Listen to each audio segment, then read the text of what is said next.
30 years in prison for a crime he didn't commit. Well, Daniel Gwynn was incarcerated. He became an artist who created some powerful work. Today, he's sharing his story for the first time, only with our Taronda Thomas. Taronda, you were there the moment Gwynn was released from prison. You told me this morning this was an interview you were really looking forward to. I absolutely was, because I covered that story live, and it was really just the beginning, his release, as so many people want to know more about this exonerated artist.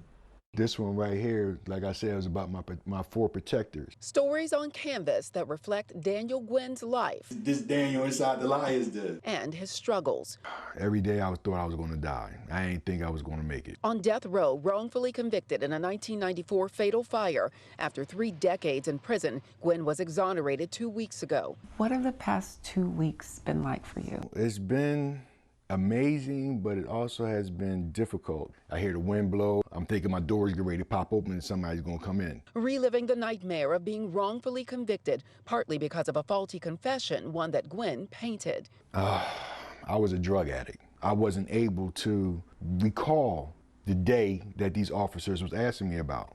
And then when they come and tell me, well, we got evidence that you did this. And I'm like, man, well, you know, if I did it, I need to go to jail. Prosecutors at the time also said that Gwynn was identified in a photo lineup, but his photo was never in that lineup.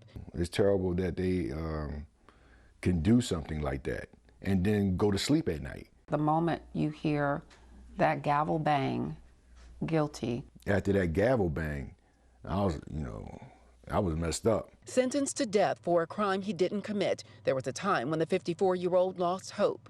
I wanted to kill myself. But then he found purpose, teaching himself to paint. It was over time, trial and error. He sold paintings to other prisoners for commissary money, but the art also provided something else. It was very spiritual to me.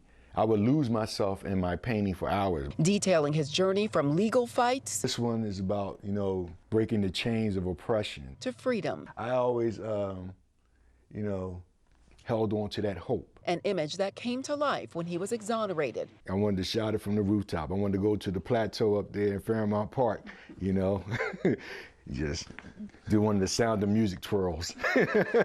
As he looks over his work at Art and Soul Gallery in West Philadelphia. Yeah, I hated to let it go. Gwynn hopes he can paint again soon, but he won't be using the art supplies he had in prison. I don't have any supplies. I gave my things to other prisoners. Giving so that others can have hope, even in the face of hardship.